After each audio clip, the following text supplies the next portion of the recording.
Walt or Jamie? No, just go by Jamie. It's All right. Most people know me as that. It's All it's right. just easier. I told Walter's my governor. Sweat Equity Podcast. We've got Jamie from Rooms. That's right. That's right. Taking a while to get here. Woo! Feeling punchy. Feeling a little hungover, even though I didn't drink. That's old age coming in. The hungover could be the good part, though. You got your coffee tight. Let's do it.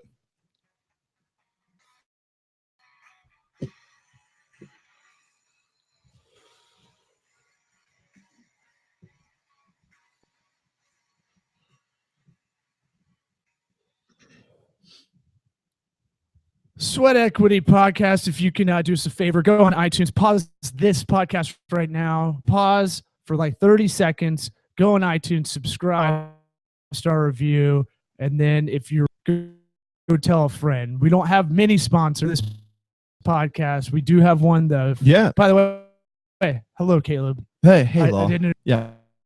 We've got Urban Resto into the show. They've been a sponsor the past couple episodes. Really like to give them a nice plug and shout out each episode. If you're not familiar with Urban Resto, go check them out. You can check out their Facebook page at facebook.com/Urban Resto Furniture, or you can check them out on their website. It's urbanresto.com.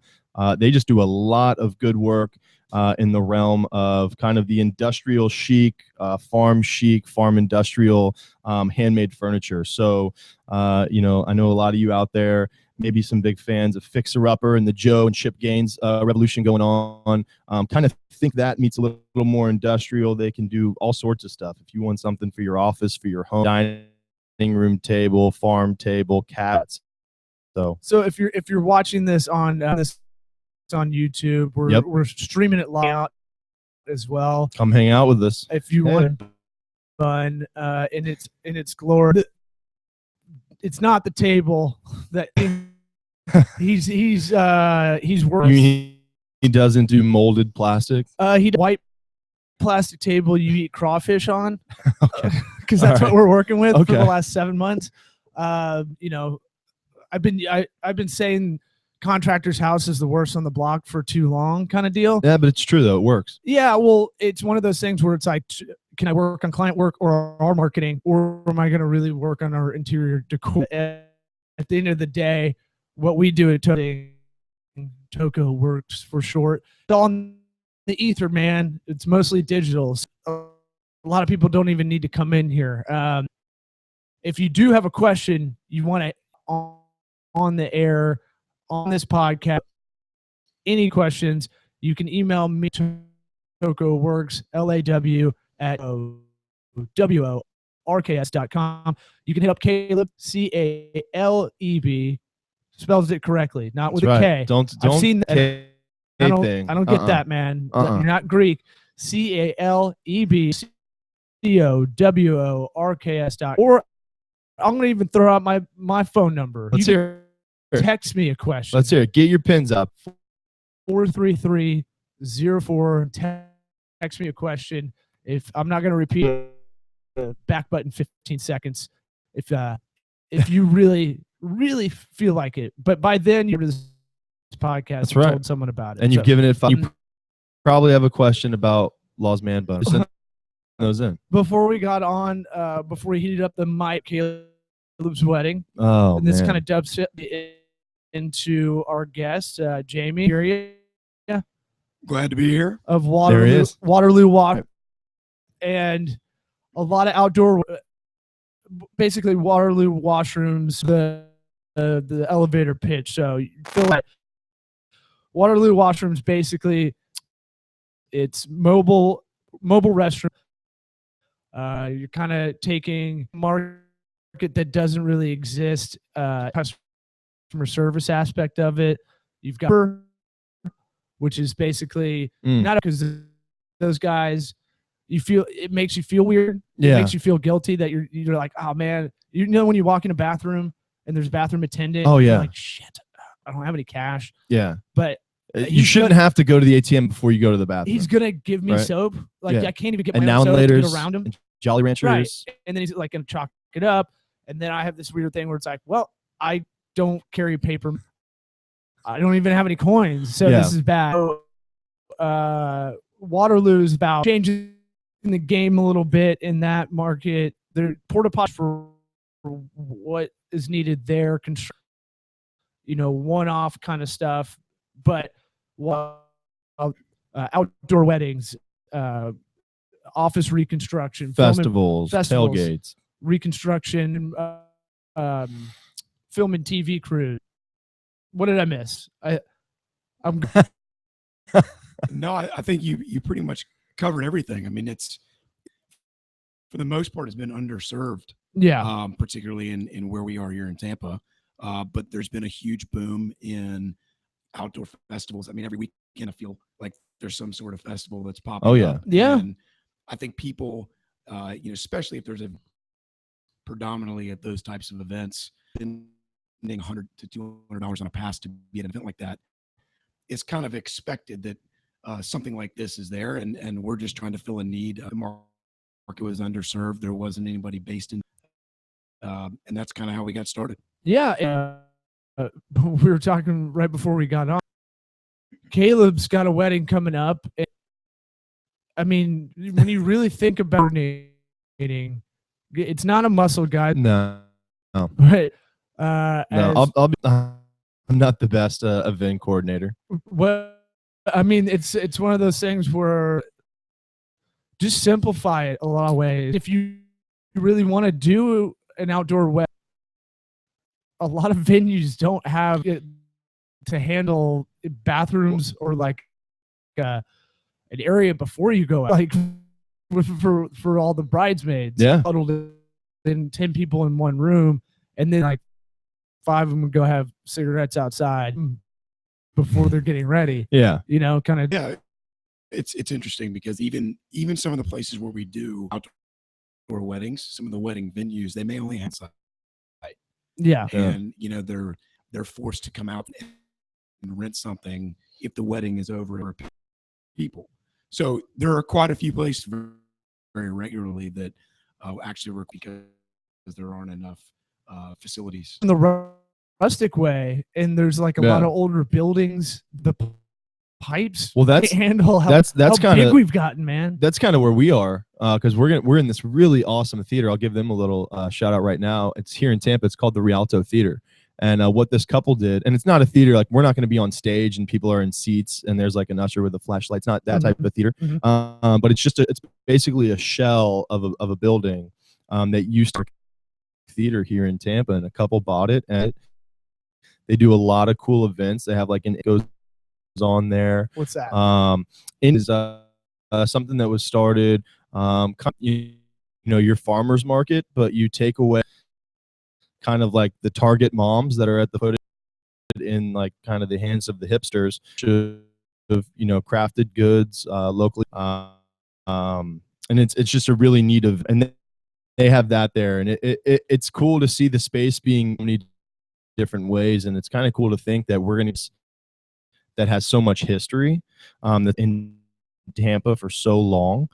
But going back, they do just have one guy, one for guys, one for girls. We're going to fit 200, hopefully no more than 200 people in this building, and something that is just so primal and ingrained in us when we're drinking and eating. Guess what? You're going to have to go to the bathroom, right? That everybody does, and you want it to be adequate enough to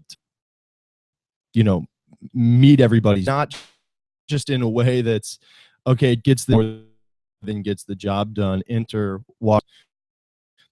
something that even when there's can still come in, and you can kind of and that's really nice, that something that they're so yeah, it doesn't have we don't have a bathroom to use. It just rooms, and we need nice ones. We don't want people at outside of a wedding being like, in case you guys have to like pee and poo out of the blue porta potty there, you're gonna really like it through the floor. Yeah, it'll be great. Be in there, use the hashtag. It's gonna be great. Right. So Frank dropped off before you got in there.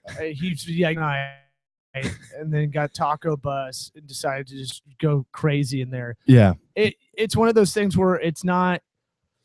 You're feeling a gap, and that's like kind of business 101. This was a startup last summer, really, right? I mean, the story I have, and you know this, and it dovetails kind of nicely into kind of talking about how you got into this, is you talked to me maybe in May or June with another firm. Tokubox didn't exist yet necessarily, and the firm I was with, I told him about, got a really good friend of mine. He needs help on the digital side and gaps. We're filling in a lot of gaps, like you're filling in a lot of bathrooms, you know, and you might not have one. And so I remember getting in this like kind of, I'm not going to name names, like, well, wait, do you need a bathroom? And that was kind of the squabble. This could be a great business. This could be, and now y'all have become our, when you do a lot of digital, you need like anchor clients that I can point at. You can call Jamie, ask him how quick we were, and kind of be able to still working on being a better communicator on what the digital landscapes, why branding's important. And it's really funny. It's like I ran into the guy that I used to work with, and he was like, oh, and I was like, great, you really fucked up. You really fucked up. Like, this would have been a great client. This could have been a huge client for you. Okay. Yeah. So it was kind of like you're my Rod Tidwell. Jamie, let me ask you this. I mean, it feels such a great need, you know, with a lot of these different events that go on. But if you can tell everybody how this kind of came about, if there is that one moment where taking a leak in a porta potty, you're like, this is just ridiculous. How did that kind of come about? And you can go into kind of how the wheels kind of got in motion. Yeah, absolutely. So I guess first of all, I've always known that I wanted to, you know, run a business, and I spent the better part of a decade in sales working for some large companies, and it was awesome, made great money and incredible opportunities, but wanted to do something that created a flexible life for myself and my family. Mm-hmm. And I've always kind of been a blue collar guy at heart. My experience has been consulting world and sales, and I kind of, there was a gap in businesses that are traditionally blue collar. They're not taking a consultative to their business. A lot of they're not proactive, and I kind of felt that if I could think that was in an industry that fit old, then I could add, as I mentioned, a more consultative approach and kind of a white collar spin on something. Wasn't until last February my brother got married outside, and they had to rent one of these restroom trailers, and it was from a company based in South Florida. And I was wondering why they had to go all the way to South Florida to do something like that. And that's kind of what led me to discover there wasn't anybody actually based in Tampa that did this. Yeah. So we did some research and met with a couple of manufacturers that make these trailers, and decided to just jump in. And I think that's when I reached out to Law, and we started discussing the company branding. Yeah. I mean, let me kind of, I'm not blown. What makes y'all, you and because it's a mom and pop operation, as we're recording this on the line, if you listen to this a year from now, what makes y'all a great client on this side? So don't have the ego a lot of people have. I know that are like, hey, I've been doing this. It's like, yeah, but you're telling it's horrible. You want what you've been doing that worked. It doesn't work today. This one has to do. It sucks. It's not contemporary. You should go with a flat logo. And they're like, well, what do you know? And then then I'm wasting a lot of time. you come at it like I come at a lot of stuff, which is like, if I don't know this, I'm going to ask, which seems like pretty elementary, but you think it's pretty basic, but a lot of people just don't do that. Yeah, there is a like a little bit of a gap there. Who they may think they know, and maybe they don't, but they'll come at you kind of with a front. Here's what we want to do. Here's how we want to go about it. Stuff as we go, like that isn't doing this thing successfully. So the fact for Jamie to go, we want your help with what you know. And I think that, I mean, hopefully that's, and I think so far it has been.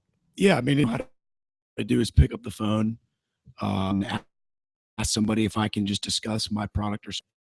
And that's really what I'm good at. Yeah. And what I was not very branding, and what it is that you. And to my Spinar, he does the creative. He does, and he asks questions when we first started, because I'm like, well, how does this work like this, and how do you see this, and show me your ways, like what's your process, how are you with the branding in like 3 days, which is almost like unheard of. For they're not really on top of the ball, maybe, or we're in the clubhouse at some point, and did the logo and the insignia was what was really great. You take the W name, and he kind of slant right side of the W, but then you could also use the W women's and men's, and it had a scalability that was kind of unrecognized and unforeseen by me. You know good design when you see it, but sometimes it's really hard to articulate it. Yeah. So it's one of those things where you were like, "Hey, man, I'm going to handle operations. I'm going to, this is what we're doing. This is the family business, and this is what we're doing. Y'all fill in the gaps on the online side. Tell me what it was like." I think we first talked, you were like, "Hey, we got one of these guys coming down from the in 2 months." So talk about from the time of the wedding to, I guess, until that first part of your fleet. What happened in that time? I think that I really like tell people, "Hey, you're venture. It's not really, it's sexy in the sense that it's American. You go, I have an idea. I want to do this. I feel like it's viable. I'm going to do it." But about is the pragmatic kind of stuff you learned from idea to. Yeah. So I think first you here. Okay. And you're probably going to make fun of me. It's Coach Bowden. Okay, Coach Bowden. Sorry, Pastor Coach Bowden. It's a Thomas Edison quote. Okay. And it's opportunity is missed by most people because it is dressed in overalls and looks like hard work. Did he steal that from Tesla? I love this quote because it's out. And I know this is kind of a roundabout way. No, I was about to run out of stuff. As I said, I'm all about blue collar businesses, and if there's a way to add technology to make them more efficient and streamlined and sexier, if you will, then I think that's what can give you a competitive edge. And that's what I saw as one of the main opportunities. Mm-hmm. There's really nothing crazy about this business. It's a portable toilet. Yeah. But how can we make it look different? Mm-hmm. And that's one of the reasons that I came to you. Mm-hmm. So at first we actually got the trailers. That's when, when we got the website up, and that's kind of when everything was starting to be, real. And I spent almost 8 weeks picking up the phone and calling every wedding planner, event planner, festival organizer, joining associations, doing everything I could just to get my name into the community with what I'm doing. With the premise that I won't have trailers until I think it was September 1st, 2015. And that's something I really admire about this whole process with you is good we all in this room believe that everybody's a sales. Everybody is, and even if it's not in sales, you are a salesman. Yeah. There's a good Harvard business study about it. It's one of my favorite things. But because even if you're stuck in some kind of corporate job, doing work for middle management, the idea of you doing the work to improving your value and all that stuff. So there's all kind of transaction of sorts. I think what I definitely used to struggle with a lot worse, I'm better at it now, is getting out there and grinding and going and meeting people and shaking hands and really developing those relationships, and rolling calls. You know, we laughed about it at one point. I remember I worked for an air purifier company. I had to call. I'd wake up, get in Salesforce. I'd probably call about 35 doctor's offices a day. Allergy, fucking exciting shit, and just roll calls all morning until I was done. And I had to parcel them out. Started in the East Coast. All right, get a little break, and then as it went on throughout the day. Yeah. So I think what's really great about what you've done is you have immersed yourself in a lot of. You go, look, I don't know the event coordinator or wedding coordinator community, but I'm going to figure it out. Yeah. You know. Well, that's the thing, is that you don't have to be an expert in that. Right. And what I knew how to do was create a relationship, foster it, and I think that you can apply that to any industry. And if you're providing a service or a product, should be to be the most exceptional customer service. And that, I think that term gets thrown around a little bit too loosely. What do you mean? Just customer service. No, but I mean like examples. So for me, it's ain't radio. We can get long form with it. I agree. I want to see what your thoughts are. I think customer service looked, and it beacon of your company. Well, here's my example. If I work really hard to bring on, say, a big festival or an event that's held on an annual, it would be very, very stupid of me foster that relationship so that I know that I can hopefully rely on having that event again next year. So to me, the customer service aspect of my business is making sure that everything is done properly, expectations are exceeded, so that I'm developing real lasting relationships with my customers. Because not everybody's going to rent one of these restroom trailers from me, more than once. But it's those big events that happen on an annual basis, people who you get to know in this, and the goal is to really, really something that they trust what I'm doing. I'm almost an extension of their planning and their organization. Seamless. So when I say customer service, my goal is to essentially be an afterthought when they're planning their event. And I think go ahead. No, well, I was just going to say, I think it's customer service versus customer experience, right? I think that's kind of what customer service has, but it's not so much. I mean, there is something to, I'm going to pick up the phone when I call. I mean, in my job, I've had people call me as soon as I've left an office. I've gotten a phone call. Hey, this is Caleb. Hey, you were just in the office. Just want to see if I called you, if you'd answer. Okay. Oh, really? Shit. Yeah. I'm like, yeah, I'm always like, because I tell them I'm just calling. Call me if you need me a question, anything. He's like, I call your bluff.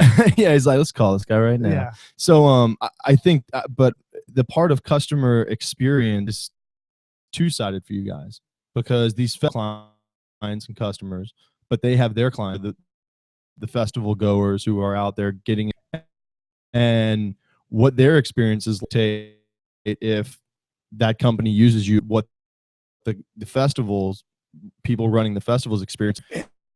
And that's one of the reasons that I know that we have a looper, and for our events, I have somebody from my staff at the event to make sure that it's exactly what it's supposed to be, and be. So that everything is cloud the event. Yeah. And because your exam, it's the people who are using the event, who are going to welcome back. Yeah, absolutely. And bring that up with, customer experience, customer service, and how it's that to me, and to get, your thoughts on that, what you gave. It's what we're people are seeing these days, especially you're providing a product, but it's more so a service than a product.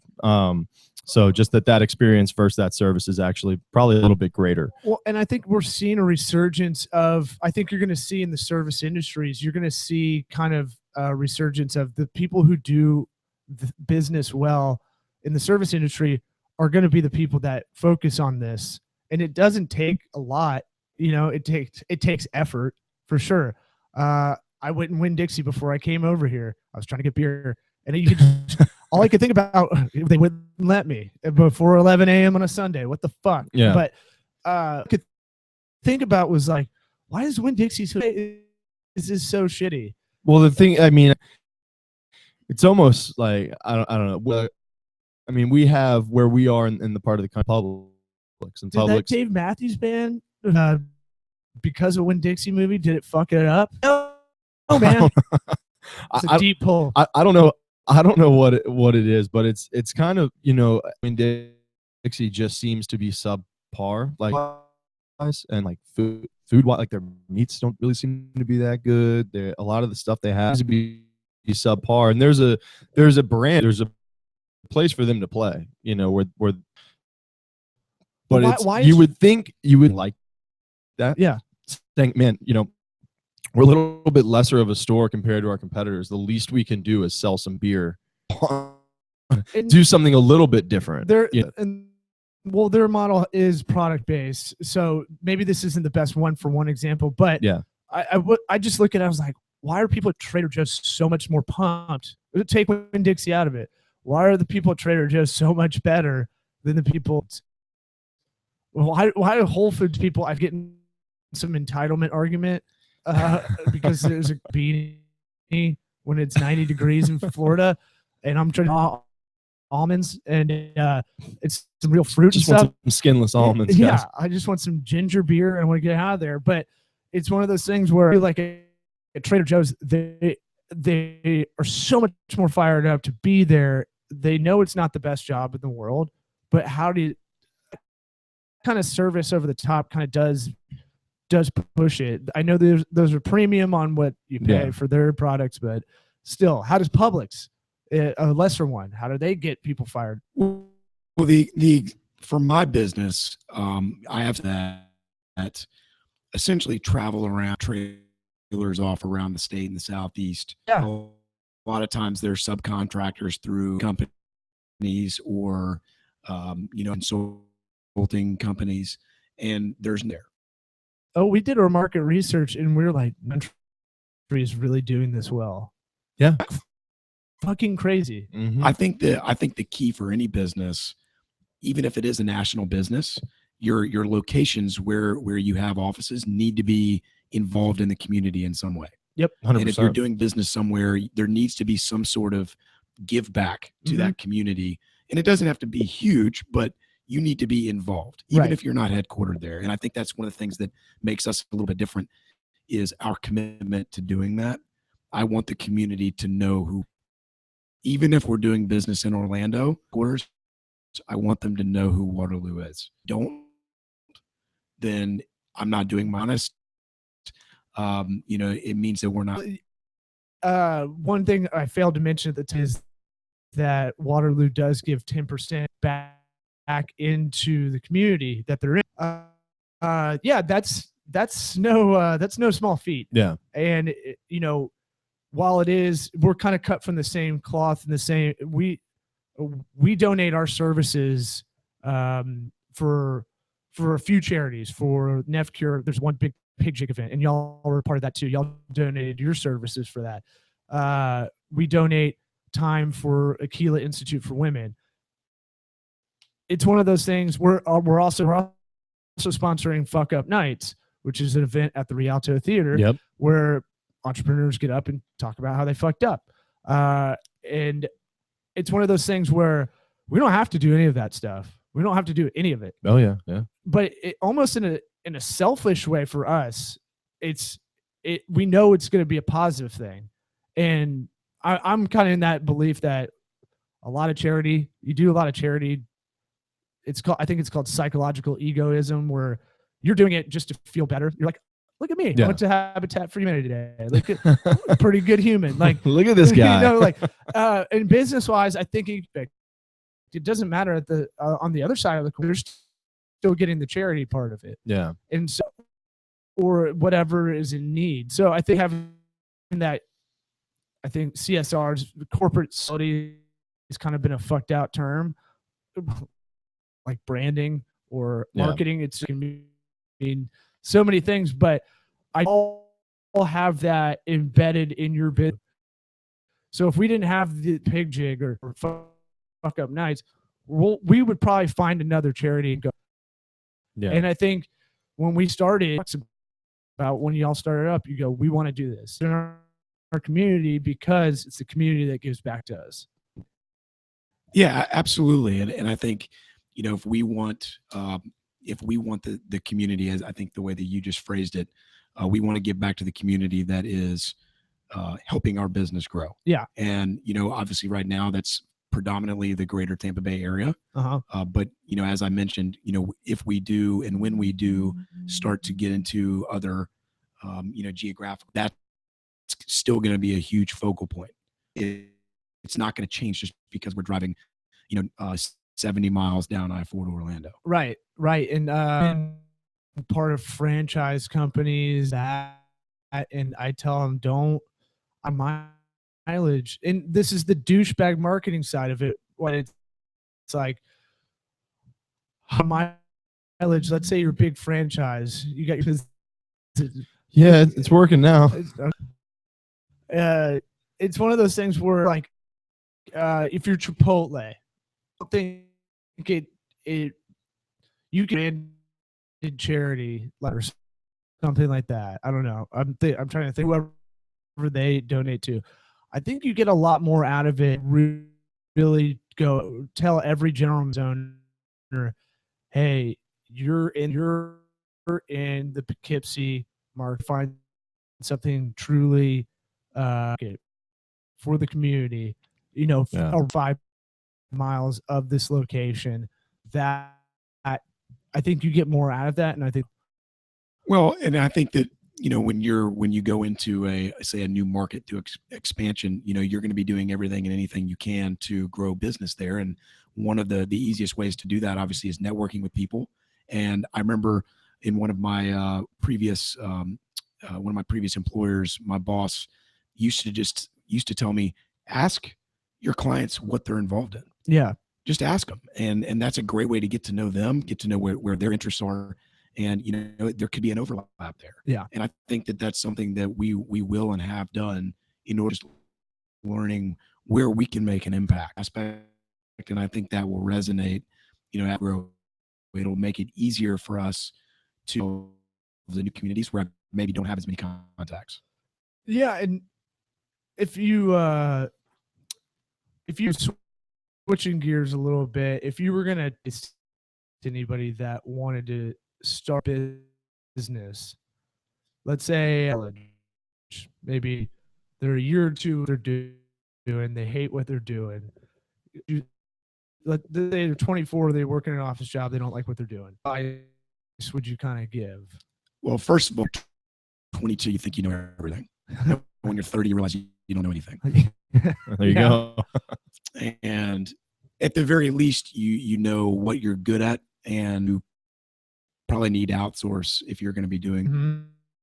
But to somebody, you know, if I look back at myself at age 22, 23, 24, you know, I hated it at the time, but I'm thankful that I cut my teeth, you know, learning how to just pick up the phone and just grind through essentially a phone book, making cold calls. Yeah. Because I think it doesn't matter what business you start, you're going to have to try to sell. Yeah. And to answer your question about what advice I'd give, it's just not being afraid to put yourself out there. Yeah. You can't do it halfway. Yeah. You know, it has to be all in, and you have to, using the term picking up the phone, but that's honestly what will make every business start. Right. You have to make people know that you're there.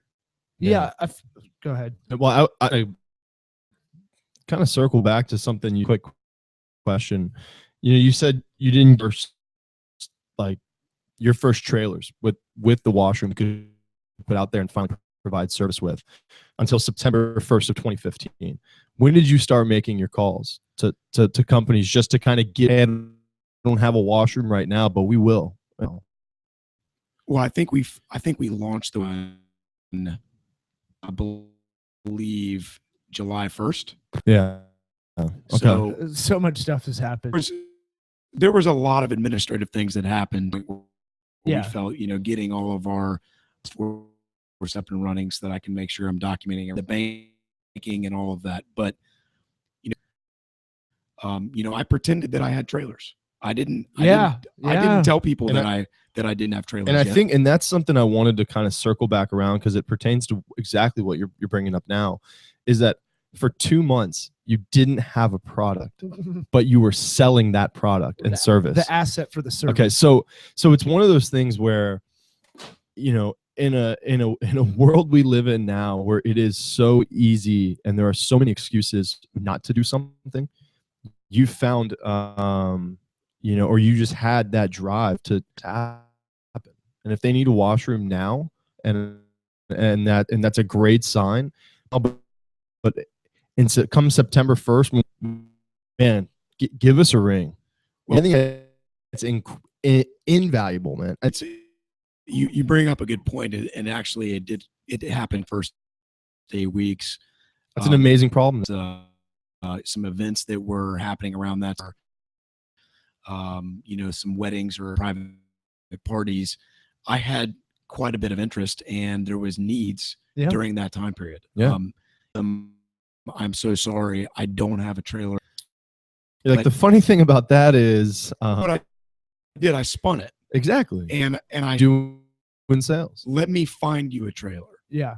And I had a couple contacts that of some people around the state that do have trailers that I introduced myself to, because I knew that at some point I may stumble across some events that needed more than I had. So I wanted to make sure that I had those relationships in place. Which to a lot of people that don't have a lot of experience, running sales, running their own company, to me, it's almost like a law firm would do. It sounds counterintuitive to go to your competition technically and go, hey, I do for something in the future, but I might give you this business right now that I can't. It sounds insane to help you because they have coverage issues too. Well, it goes back to what I said earlier, having more of a consultative approach. I want to sit down. My goal every time that a customer is to have a discussion about their event, needs, and again, it's just a restroom. Yeah. But taking the time to have that conversation and treating it, a little bit differently than maybe they expected. Yeah. Is what makes Waterloo stand out. Absolutely. And I think that's what I wanted to do during that first 2 months was establish, that mindset. And that's why I help people find trailers, even though I didn't have any. As much as it sucked to have somebody else make money off of my work, right? There was some validation to hear much for you didn't have to do that, and I think that was, like I said, some validation that our approach to this industry it was working. And it probably gave you a peek on what other established businesses have been doing for a while. To be honest, they're just waiting for the phone to ring. and that's what we found as the opportunity. They're like cops. They're not real detectives that are going out there and doing shit. They're waiting. That doesn't mean that some of them don't have good relationships with events because they just happen to have done them year in and year out. But nobody was as outbound as we were from day one. Yeah, and a strategy for most of the we've got this market cornered. So it makes sense because they have 99% of the market share wherever they are usually. So it doesn't matter. And I think, Caleb, you mentioned this in one of your other podcasts about being the guy at a networking event running around handing out business cards. Yeah, well, introducing yourself with the business card. Right. Yeah. That's absolutely not what we've done. Mm-hmm. Nice. A lot of it is Lon, Josh, and Caleb's work. Making sure their web presence was superior to anybody else that would even be remotely in this industry. So that's a huge part of it. And what I wanted to bring up earlier is like your good customer service. You may not get the event this year because it was too early. You didn't make those relationships yet, but you're going to get it down the line. And just like you're saying about a music festival, hey, I might have coverage. I might have to pull in another guy, but I'm going to be the point man. I'm going to be doing all the administrative logistics. Everybody that I talk to that's an event coordinator with this festival, they're going to have a good experience and all for their hours. And so what I'm saying is good work begets more work. Yeah. And we've gotten a lot of leads to clean website for you. It's us because they'll ask you who does we don't have to put our name at the bottom of the website, which is insane. Yeah. People. All right. If someone makes your website, don't tag it at the bottom. I don't understand that. Good work begets good work, and you similar thought path but we're in it for the long haul. It's gonna suck. It's gonna be tough for hours and ever. And you've got a newborn. How old is he? He's just over 7 months. Yeah. This is the newborn. Yeah. Is that? I don't know what the baby. I don't actually know. Yeah, baby. Calling you after 7 months. Small human. You have to take care of all the time. That's right. And so this is probably you ever have in your life. And the other day is like I saw your talk about school. I told Caleb like every month my stress level work any harder than I have been and than I ever have been, and then a new set of, and then another head. So I saw a speaker talk about successful people, and they make a motive to like, I'm going to work on my spiritual life, and I'm going to try to get that to a 10, or my financial, or my marriage, or my family, or our business, or physical. I'm going to get to a 10. Then once they get to a 10, a new set of downs, moving the chains, a new set of football downs. So for example, for those of you listening, it's an example could be right now you're trying to get out of debt. Once you're out of debt, the next set of downs is trying to obtain wealth. Yeah. Okay. Or trying to now have a savings account. Saving from saving money is making your money work. It's a total new set of downs with everything that you. Yeah. And I think that what I've learned, you can't hit home runs every time you need in order to keep the lights on in your business and doubles. And when you can more substantial, it's just that much sweeter. So to kind of follow up on your question earlier about advice I'd give even myself at 22 or 23 if I was starting a business, and I'm very good at it now, but it's documenting if I reach out to somebody and they say, hey, you know what, we already have somebody for this year, making sure you document that. Because if you wait till the same time the next year, the chances of you getting them to use you for whatever product or service it is that you have are slim. I'm crazy about it. And I think I'd set reminders. Hey, follow up with this person. They said, hey, when they say call me in April, I make a reminder immediately. And I think it's almost kind of backfiring a little bit because they think like it almost sounds. I think they think I'm like desperate on the other side or something like that. And I'm like, no. You told me to call April 1st. I will call you April 1st. Yeah. 9 a.m. Like it's one of those things. And then the people who appreciate it, they get. It's easy to get overwhelmed, and I will say that it was starting something from nothing. Every day was finding there was a new to because there's a new industry territory or new event. Staying organized, what my day was going to look weeks before I actually had breeze and events actually taking place. Yeah, that was very, very important. I needed to make things and yeah. I think kind of getting what Jamie was saying, it's really important to not be okay, but to start with two. I think if somebody has a great relationship they're using, it is your job to inform why what you can provide that's going to help their business, work, more efficiently and effectively.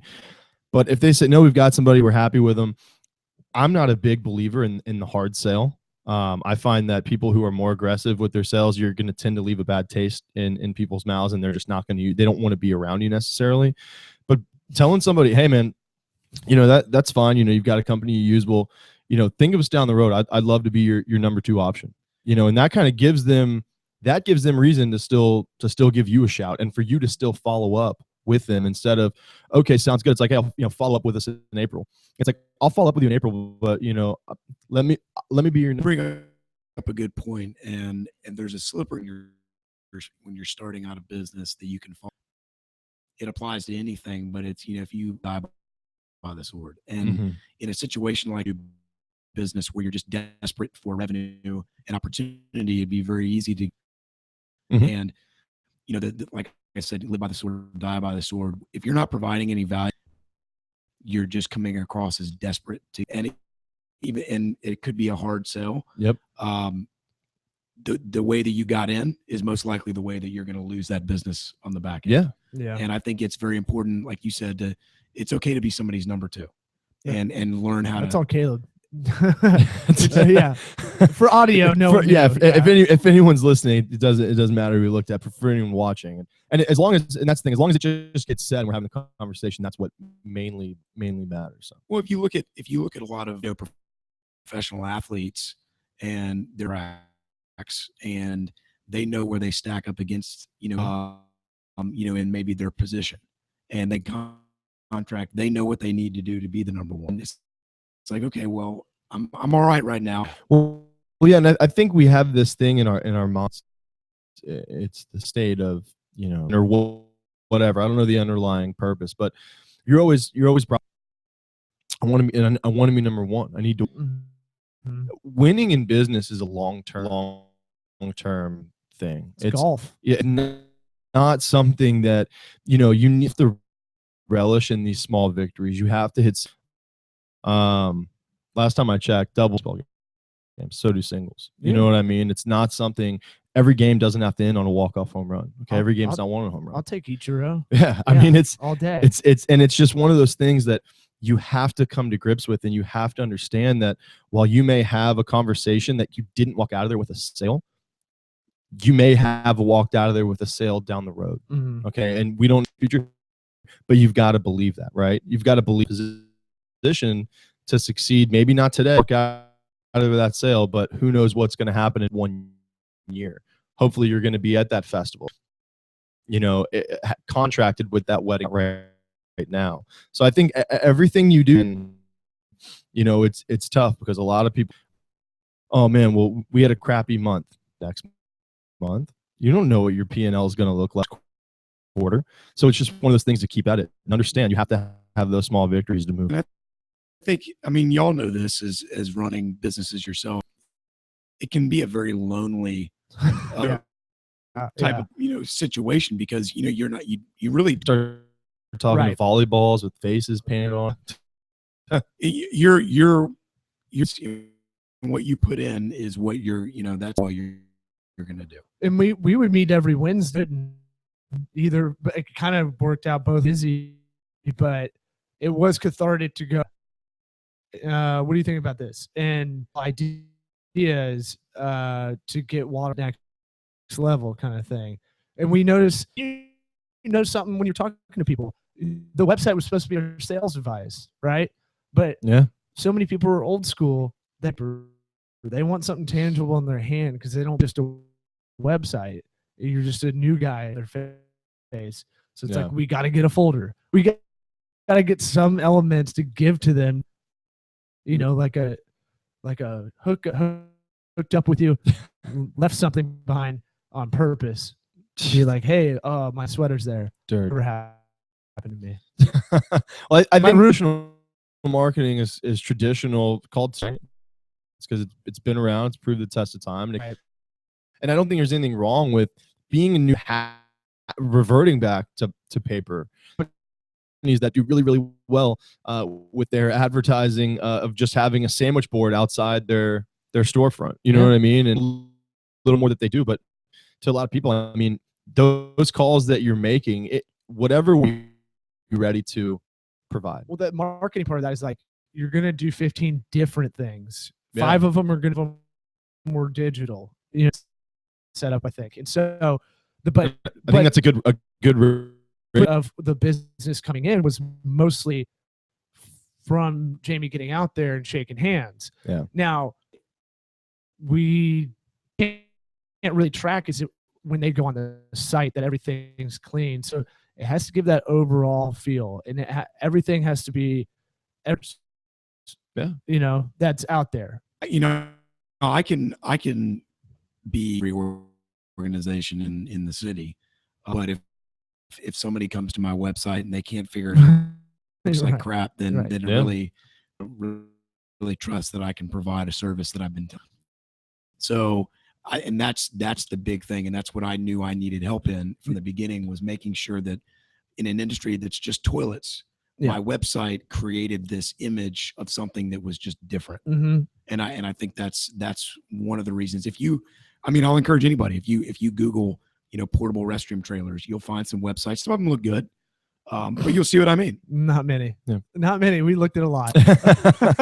I try to find a lot outside of the Southeast, just because sometimes if it's a local business or something, I'll go, what are or San Francisco or larger markets, but more like smarter cities. I'm not like, what's Fresno up to? What are the more progressive cities doing with this stuff? And it's funny. There's not. It's risk too, because it's like, well, shit, they gotta aggressively move.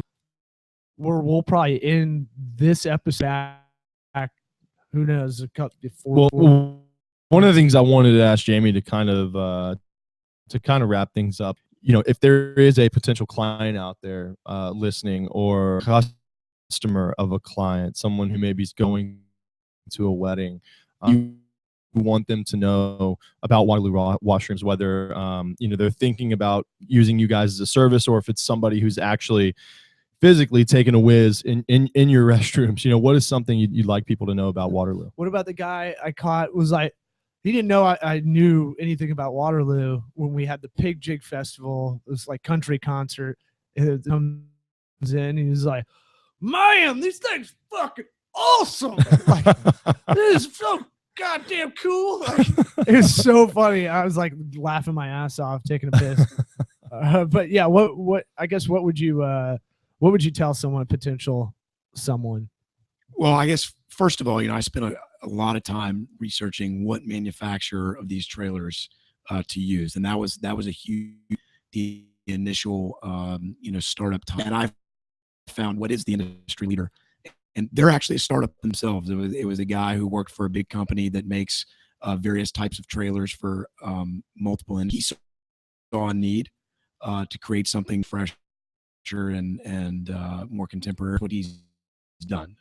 That company is Jag out of Gary, Indiana, and they're a really cool company, and their products are the best on the market. So I can stand here and tell anybody that I know my restrooms are the nicest, most luxurious restroom trailers on the market. They're not cheap. Yeah. But that's what I was willing to pay for, is the comfort knowing that I know that nobody has nicer restrooms than I do. Right. Based in Tampa. And that's going to be reciprocated in the experience that the customer's getting. Right. Because I can't be there to spray cologne on people and hand out now later. So, it has to be something that everybody walks in is wowed. Yeah. And I knew that that was buying the nicest one available, because that is my image. That's my branding. Yeah. That's a standard that's set high, and usually, then that I don't want to, but if you set your sights high and you don't hit that, at least you're still up there, right? You're still up there, and that's one of the things I think that's you guys are hitting those standards that you've set for. Awesome. I think the whole idea of having a luxury mobile washroom for people to use is something that it's one of those things when you hear about it, you're like, God damn, you're like, how the hell did I not think of that?